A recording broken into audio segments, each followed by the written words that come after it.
नागपंचमीचं म्हणल्यावर झोपाळा खेळतात, फुगडी खेळतात. मी सांगेन म्हणजे नागपंचमी निमित्त आम्ही आता ह्या शाळेतल्या मैत्रिणी आहोत, शाळेपासूनच्या मैत्रिणी आहोत.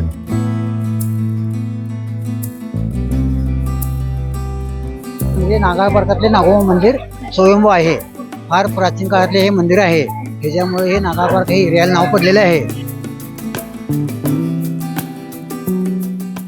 नमस्कार दर्शको, तरुण भारत मध्ये आपल्या सगळ्यांचं स्वागत आहे. आज नागपंचमीचा दिवस आणि यासोबतच श्रावण महिन्यातला पहिला सोमवार, त्यामुळं सर्वत्र उत्साहाचे चैतन्यमयाचं वातावरण पाहायला मिळते. सर्व शिव मंदिरमध्ये, नाग मंदिरमध्ये सकाळपासूनच मांदियाळी पाहायला मिळते. याच पार्श्वभूमीवर कोल्हापुरातील नागाळ पार्क येथील नाग मंदिरामध्ये आले आहे. आज नागपंचमी असल्यामुळं तुम्ही पाहू शकताय इथं उत्साहाचे वातावरण पाहायला मिळत आहे. महिला जे आहेत ते पारंपरिक वेशभूषा परिधान करून इथं नाग देवताच्या पूजेसाठी आलेल्या आहेत. आज जास्त करून महिलांनी पांढरा रंग परिधान केलाय, कारण आज श्रावण महिन्यातला पहिला सोमवार असल्यामुळं आज पांढरा रंग महिलांनी परिधान केलेला आहे.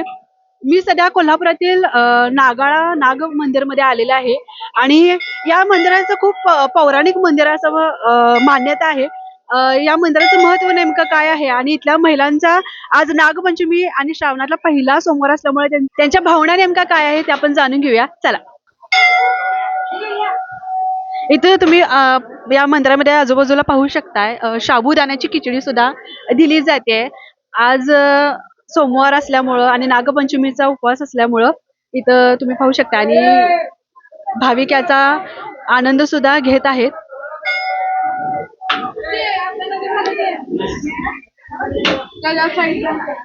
नमस्कार, सकाळपासून किती वाजल्यापासून तुम्ही इथं प्रसाद वाटप करायला? 8 वाजल्यापासून. हो, किती भाविक येऊन गेले सकाळपासून? भरपूर येऊन गेले. आपली 100 किलो खिचडी असते. हो, किती वाजेपर्यंत खिचडी? खिचडी आता संपेल तेव्हा संपेल सगळे. हो हो, किती वर्ष झालं? हे 15 वर्ष झाले करतोय. आपण मंदिर बांधले नाही तेव्हापासून करतोय.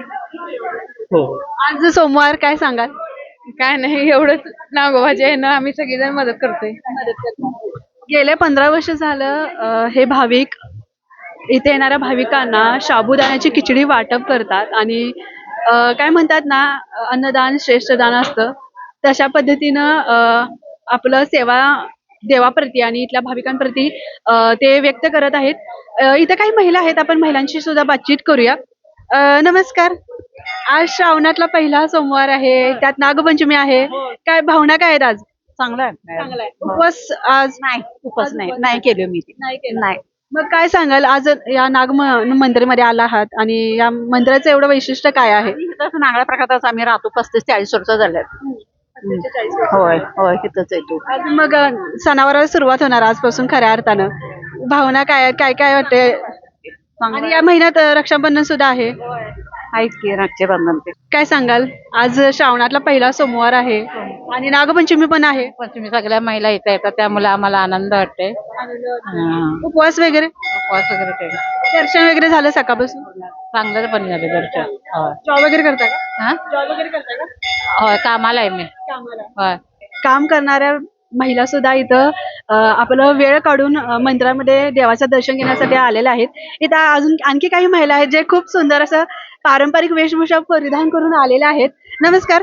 नमस्कार. आज नागपंचमी, श्रावणाला खऱ्या अर्थानं सुरुवात झाली आहे. श्रावणातला पहिला सोमवार, कसं वाटतंय, भावना काय आहेत? खूप छान वाटते. आम्ही 8-15 दिवस झालं माहेरी जायचं म्हणते.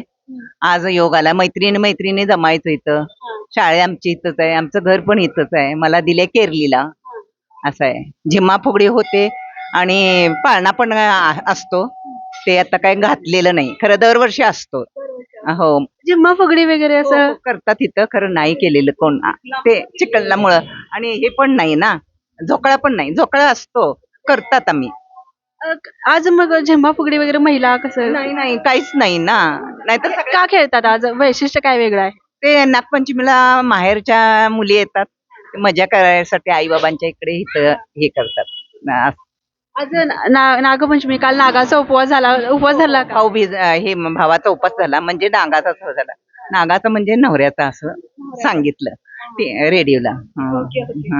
तुम्ही काय सांगाल, भावना काय तुमच्या? आज श्रावणातला पहिला सोमवार, नागपंचमी. नागपंचमीला प्रत्येक माहेरवासनीला यायची ओढ असते माहेरी. तशी आम्हालाही माहेरी यायची इकडे ओढ लागली. माझं माहेर इथलं नागाळा पार्क मध्ये आहे.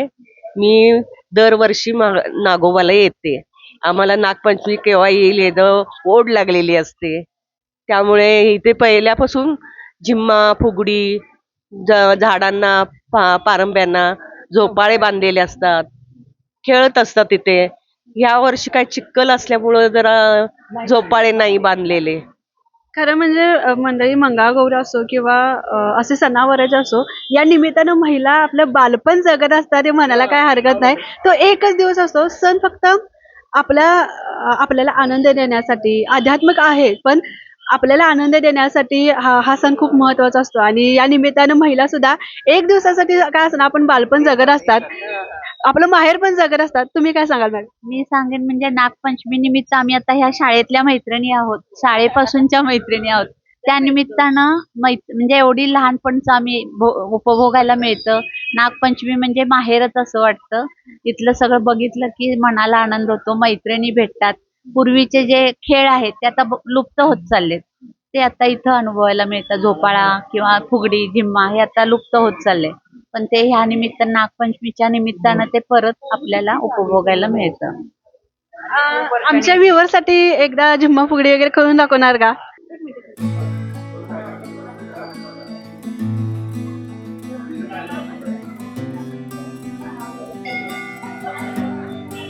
तुम्ही पाहू शकता नागपंचमीच्या निमित्तानं महिला पारंपरिक वेशभूषा परिधान करत आपल्या पारंपरिक जे खेळ आहे झिम्मा, फुगडी हे सुद्धा खेळत आहेत.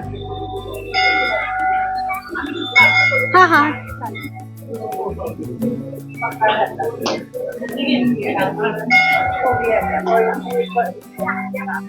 जे खेळ लहान मुली आपण लहानपणात खेळत असतो ते खेळ या सणावाराच्या निमित्तानं महिला जगत आहेत. आणि तुम्ही पाहू शकता त्याच्या चेहऱ्यावर तो आनंद पाहायला मिळत आहे.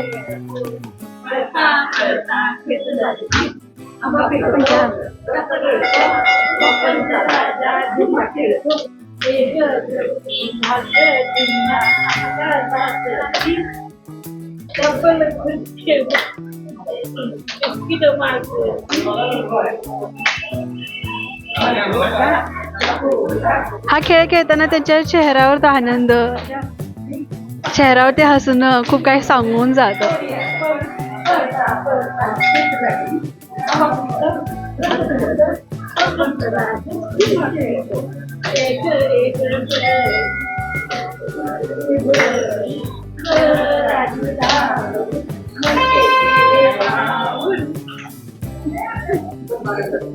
खूप छान, थँक्यू. तुम्ही जरा सांगा तुमच्या प्रतिक्रिया. आता झिम्मा फुगडी खेळा तुम्ही, कसं वाटायला लागले? मस्त वाटते, छान वाटते. आम्ही लहानपणापासून खेळतो. लहानपणाची काय आठवण आहे? लहानपणाची म्हणजे आम्ही मैत्रीण वगैरे भरपूर 20-25 जणी म्हणून कधी आम्ही शाहूपुरी दत्ताचं मंदिर आहे तिथं आम्ही श्रावण महिन्यापासून आम्ही तिथे खेळत होतो. आमची वर्षा एक मैत्रीण आहे माझी, ती गाणं म्हणायची आणि आम्ही सगळीजण खेळायचे. म्हणजे पूर्वी सगळी म्हणत होतीत ना, आता कोण म्हणत नाहीत. पूर्वी सगळं 25 जणांचा आमच्या शाहूपुरीला ग्रुप होता. ग्रुप आज म्हणायची फुगडी वगैरे खेळायचं. रात्री 12-12, 2-2 वाजोपर्यंत आम्ही खेळायचं. भरपूर खेळत होतो आम्ही. आज श्रावणातला पहिला सोमवार, नागपंचमी पण आहे. तुम्ही पांढऱ्या कलरची साडी नेसलाय, छान दिसायला लागलाय. उपवास मस्त उपवास आहे, सोमवार आहे. मग काल नागाचा उपवास होता. आज संध्याकाळी उपवास कसा सोडणार? उपवासात आम्ही काय कानूल वगैरे करायचं आणि करून जेवायचं. उपवास आज कानूलाचा मान आहे ना, त्याचा मान आहे. आणि मग खऱ्या अर्थाने श्रावणाला सुरुवात झाली आहे, सणावारांना सुरुवात झाली आहे. महिना पूर्ण सणाचा असतो. भावना काय असतात यावेळी? काय वेगवेगळ्या कार्यक्रम, कोण वेगवेगळ्या ठिकाणी कार्यक्रम ठेवलेले असतात, कोण प्रसाद ठेवलेला असते. असंच म्हणजे कार्यक्रम, सांस्कृतिक कार्यक्रम गावोगावी ठेवलेले असतात. नागपंचमीचं म्हणल्यावर झोपाळा खेळतात, फुगडी खेळतात. दरवर्षी झोपाळा वगैरे असतो का? झोपाळा वगैरे असतो. आता काय आहे का नाही असतो. दरवेळेला झोपाळा वगैरे सगळं असतो. तुम्ही पाहू शकताय या मॅडमांनी त्यांचं बालपण पण सांगितलं, कशा पद्धतीनं त्या झिम्मा फुगडी खेळतात, ते त्यांचं वैयक्तिक आयुष्याबद्दल आपल्याला थोडंफार सांगितलं आणि ते सांगताना त्यांच्या चेहऱ्यावर तुम्ही आनंद पाहिला असेल. महिलांच्या त्या प्रतिक्रिया आपण घेतलेल्या आहेत. आपण इथल्या मंदिरातले जे पंडित जे आहेत, या मंदिराचं नेमकं महत्व काय आहे हे आपण जाणून घेऊया. चला, आपल्यासोबत नागाळ पार्कातील नागोबा मंदिराचे भटजी आहेत. आपण त्यांच्याकडून या मंदिराचं महत्व जाणून घेऊया. नमस्कार सर. नमस्कार. तर या मंदिराचं महत्व वैशिष्ट्य काय आहे? ह्या मंदिराचं वैशिष्ट्य असं म्हणजे नागाळ पार्कातले नागोबा मंदिर स्वयंभू आहे. फार प्राचीन काळातले हे मंदिर आहे. ह्याच्यामुळे हे नागाळ पार्क हे एरियाला नाव पडलेलं आहे. करवीर महालक्ष्मीचा उल्लेख आहे ह्या मंदिरला. आणि सकाळी 4 वाजता अभिषेक, नागपंचमी दिवस हे फार महत्व आहे नागाचं. 4 वाजता अभिषेक झाला, 5ला आरती सकाळची, नेमाप्रमाणे 7ला आरती आणि रोज संध्याकाळी 7ला आरती. आणि हा प्राचीन काळातले मंदिर असल्यामुळे हे फार महत्व आहे. दिवसभरात सर काय कार्यक्रमाचं नियोजन असणार आहे? भजन आणि आता सकाळी भजन होते, आता परत संध्याकाळी भजन, संगीत भजन आहे. आणि कारण प्रसाद वाटप, खिचडी, केळी, लाडू हे प्रसाद वाटप झाला. 10 वाजले असं आता 3 वाजेपर्यंत फार ही गर्दी राहते असं दिवसभर. दिवसभरात किती येतात भाविक? 11 वाजेपर्यंत. 11 वाजेपर्यंत रात्री, सकाळी पहाटे 4 पासून 11 वाजेपर्यंत गर्दी राहते.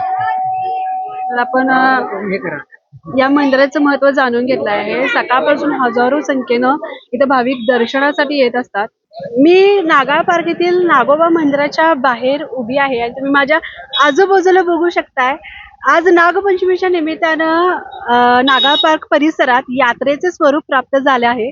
लहान मुलांचे खेळणे असो किंवा महिलांचे जे आपण नटणफटाणा जे यूज करतोय ते सगळं साहित्य इथं पाहायला मिळत आहे. किचन पाहायला मिळत आहे. महिलांसाठी पर्स सुद्धा आहेत इथं. कोणतीही एक वस्तू 30 रुपये लिहिले. म्हणजे तुम्ही जर आज नागाळ पार्क मध्ये इथं कोल्हापुरात आला असाल तर तुम्ही इथे येऊन घेऊ शकताय. कोणतीही वस्तू 30 रुपयाला आहे. इथं लहान मुलांचे खेळणी सुद्धा पाहायला मिळत आहे. आजकाल लहान मुलांना गॅजेट्स खूप आवडतात आणि गॅजेट सुद्धा बघायला मिळत आहे. पिप्पाणी असो किंवा चेंडू असो, बंदुकी सुद्धा आहेत. वेगवेगळे लहान मुलांची खेळणी मला पाहायला मिळते. यासोबतच नाग मंदिरासाठी बाजूला नागदेवताच्या पूजेसाठी साहित्य आहे. नागदेवताची पूजेसाठी तुम्ही बघू शकताय नारळ आहे. नारळासोबत फुलं आहेत. बेलाचं फुल सुद्धा आहे. कापूर आहे. व्हाईट कलरचं फुल आहे. आज श्रावण महिन्याचाच पहिला सोमवार आहे आणि श्रावण महिन्याच्या पहिल्या सोमवारी असं म्हटलं जाते की महादेवांना पांढरा कलर खूप आवडतो आणि पांढरं फूल, पांढरे साडी वगैरे महिला नेसून देवाची पूजा करायला येत आहेत. या मंदिरामध्ये नागदेवताच्या मूर्तीसोबतच लहान महादेवाची मूर्ती सुद्धा आहे. लहान महादेवाची पिंड सुद्धा आहे. त्यामुळं त्या महादेवाचं सगळं साहित्य तुम्हाला पाहायला मिळते. यासोबतच लाह्या जे नागदेवताला खूप प्रिय आहे. लाह्याचं सुद्धा सामान इथं पाहायला मिळते आणि महादेवाच्या पिंडीला घालण्यासाठी दूध सुद्धा आहे. जे आपण महादेवाची पूजा करताना दुधाचा अभिषेक महादेवाला घालतो. माझ्या आजूबाजूला पूर्ण ही जी ओळ आहे ती सगळी नागदेवतेच्या पूजेसाठीचे जे साहित्य आहे ते इथं मिळते आहे. एकंदरीत आज कोल्हापूरमध्ये नागपंचमी आणि श्रावण महिन्याच्या पहिल्या सोमवारच्या निमित्तानं उत्साहाचे, चैतन्याचे वातावरण पाहायला मिळते. सकाळपासूनच सर्व मंदिरांमध्ये भाविकांची मांदियाही पाहायला मिळते. आज तुम्ही मंदिरामध्ये पाहिला असेल पारंपरिक वेशभूषा परिधान करून महिला नागाची पूजा करण्यासाठी इथे आल्या होत्या. काही महिलांनी पारंपरिक खेळ सुद्धा खेळले, जसे झिम्मा, फुगडी आपल्याला खेळून दाखवलेला आहे. आजच्या मॉडर्न जगामध्ये सुद्धा आपलं पारंपरिक जे खेळ आहे, पारंपरिक जी परंपरा आहे ती सुद्धा या सणावाराच्या निमित्तानं जपली जाते आणि हे खूप महत्त्वाचं आहे. तुम्हाला ही माहिती कशी वाटली मला कमेंट्समध्ये नक्की सांगा. आणि तुम्ही जर श्रावण महिन्यात नागपंचमी मंदिरामध्ये गेला असाल किंवा आज तुमच्या श्रावणातला पहिला सोमवार असेल तर तुमचा आजचा दिवस कसा गेला, आजचं वातावरण तुम्हाला कसं वाटलं हे मला नक्की कमेंटमध्ये सांगा. अशाच नवनवीन अपडेटसाठी पाहत राहा तरुण भारत कोल्हापूर.